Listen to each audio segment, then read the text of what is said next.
you know, what's the difference between a terrorist and a methodologist? I'm like, what is it? It's like, you can negotiate with a terrorist. We want them to be agile, not do agile. Do you see a difference? This is the problem that we all have to solve. What do we think makes good or bad agile implementations? What do you think? And all I have on the screen is your videos. So if you raise your hand, I would see it and I'd invite you to respond. What do we think makes good or bad agile? Yeah, Robin, go for it. In my experience, it is when management, I was just talking about this with Moshe and Jason. In my experience, it's when Agile is not implemented or explained from the top on down. So you have leaders who don't understand Agile, and it flows, especially when they're in the middle of a transformation. So everyone has their own idea on how to do it, and they have not discussed it across the organization or tried to implement it correctly across the organization. So you have the dev teams, the product owners, and the Scrum Masters that really don't understand their roles, and it just makes it difficult. Yeah, totally. Leadership does not understand their roles. So is that Robin that took my class? Are you the same Robin that I'm thinking Yes, about? it is. Hi, Harry. Hey. It's the same Robin. Of course, that's been a while. That was over a year ago, I believe. Yes, yes. Right? Great. Correct. Well, good to see you again. Hey, John. Yeah.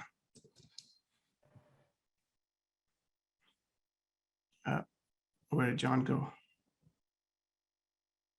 Oh, you're muted, John. Sorry. Yeah. So I would say the difference would be creating sustaining value versus not.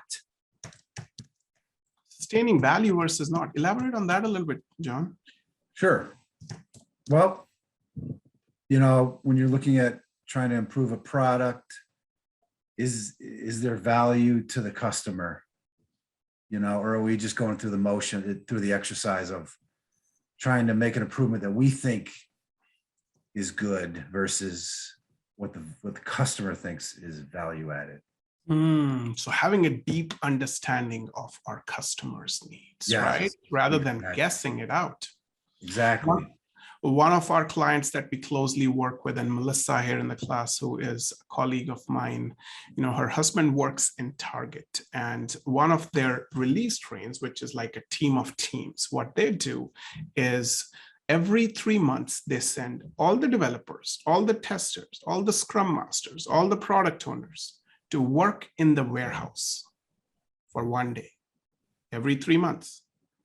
Not shadowing people, but working as a warehouse employee 1 day every 3 months. Now, do you see what that means? Actually stepping in the shoes of their customer. That's customer centricity exemplified, right? Many people talk about it, but that is how some companies are actually exemplifying it. Hold on. Love it, John. Let's hear from Israel. Hi, Harry. Hey. I'm thinking about, you know, when an organization is championing Agile, it's heralded from leadership and such. But then when you really start to look at over time how the Agile implementation goes, all of the burden on becoming Agile is left to the teams. And really the leadership is kind of looking down at the organization and expecting something to happen so that they can continue to say, we're an Agile group. See, we've got great Agile developers. But in the meantime, they're really not lending that hand or that support or really understanding what they're doing. Yeah, totally. Leadership is too hands off, 100%. And, you know, there's an Edward Deming quote that, you know, we talk about a lot in our implementations. And that quote from Edward Deming says, if you don't want to come yourself, don't send anybody either. You know, a lot of leaders don't want to learn what they're implementing, but they want their people to learn it and implement it. So love it. Yes, leadership is often too hands off. Yeah, Tammy, I hope I said that right. You did. You did. Okay. So originally originally I came from a technical support background, which to me is just a great background to then, you know, QA didn't do their job, so that's why I got called, and I am currently doing QA work and Scrum Master role. I am a full-time Scrum Master on it for a customer. And one of the key things that I have seen, and I've worked at a lot of different companies, but inflexibility, and I hear people say, we do true Agile and other people don't, and statements like that. We had a development director make that statement, and I think he was the worst implementer of Agile I've ever seen. So I think that just the whole thing about Agile is being flexible, learning from your mistakes.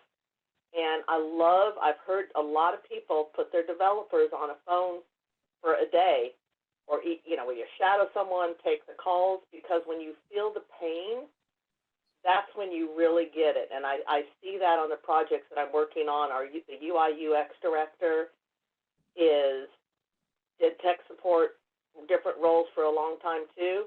And he is just very, you know, if you don't understand the customer, you don't get it. And so the other thing is, I also think that sometimes if you're truly going to do Agile, you have to try stuff and see what works. But sometimes some portions of it, waterfall is not a bad thing. And I have never seen anyone do 100% true Agile. I've seen smaller portions of waterfall, but, you know, you got to be flexible and does what works for the product. Love it. Totally. Agreed. So inflexibility to kind of change and adapt the process to their needs. Great. Yeah, Caitlin. I think there's been a lot of really great points made. And just to kind of also to that point of inflexibility, hand in hand with that goes continuous improvement, that eye towards continuous improvement. Like, did we do this? How did it go? Should we pivot? Giving ideas like time to play out, like a couple sprints or maybe a PI, but allowing the space for teams to have a moment to breathe, reflect, and get better, and being able to have that at a Agile release train level, or at a enterprise level, or even at a team level, and sometimes all of those places. Being able to do that with those multiple groups, I think, really makes for a good Agile practice. Absolutely. Yeah, giving teams the time to breathe and improve. And one of those things that is very popular about SAFe, which is Scaled Agile Framework, is having one full iteration every about 3 months, which is dedicated to innovation and planning and improving and optimizing and finding ways to challenge the status quo, maybe conducting a hackathon, conducting a training program, visiting a client site, where teams can actually breathe and improve on their practices, come up with new things. Yeah, and finally, let's hear from Muna and Kayla. Hi, I'm Kayla, and this is Muna. Hello. I'm pretty new to Agile and Scrum, just started studying up on it recently. And something that I read in this book about Scrum, it says every project involves discovery of problems and bursts of inspiration. And so I think that is an important part of Agile, following those bursts of inspiration and those discovery of problems. Yeah, love it. You haven't heard about it, but you're spot on, and you're definitely one of our people, looking at the excitement level you got already going. So, Stephen, yeah. Muted. Yep, Yeah. had to unmute. So I know there's obviously this list could go on and discussion Yeah. forever. Yeah. I think one of the things I have seen is coaches that go in having trained under one framework, and that becomes the solution they're going to push on whatever company they go into. So that can produce, in my opinion, bad Agile. I think another thing that often happens when people are kind of on their own and doing it is they will tend to start dropping off some of the ceremonies, like retros are one that I see tends to get dropped off because, well, we just don't have time.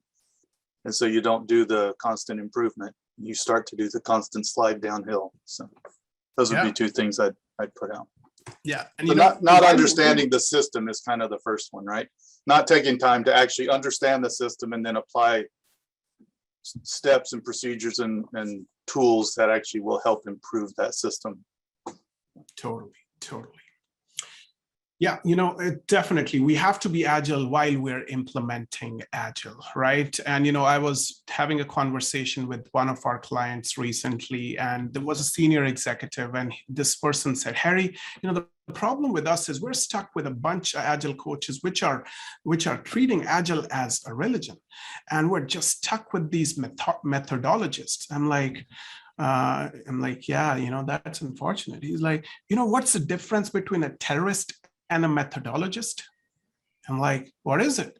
He's like, you can negotiate with a terrorist. Like, totally. So anyways, Ron, anything specific to highlight? We're going to move on, but yeah, I would love to hear from you as our last input.